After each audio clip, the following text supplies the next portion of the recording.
एक गांव में एक बूढ़ी औरत और उसकी बहू रहते थे। बहू फैशन वाली थी, इसलिए वह बूढ़ी के खाना नहीं मानती थी। जो उसे मन करता वह वही पहनती थी और बूढ़ी को कहती, मैं नई जवानी की हूँ, मुझे जो अच्छा लगेगा मैं वही पहनूंगी। इन दोनों का आपस में बहस होता गया। बहुत दिन ऐसे बीत गए। एक दिन क्या हुआ कि दोनों खाना बना रही थी मिलकर। सास की तबीयत थोड़ी खराब हो गई तो वो बाहर चली गई। अब ये अकेले ही खाना बनाने लगी बहू।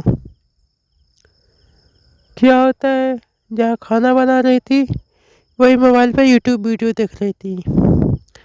यूट्यूब वीडियो देखते देखते इतना मगन हो गई कि दो दाल चावल बना रही थी वह सब गिर गए नीचे और गिरकर इधर उधर छिटाने लगे। फिर जब इसका मोबाइल भेजा तब इसको पता चला, ओहो मैंने तो ये दाल और चावल रखा था, पूरा दाल चावल खराब हो गया।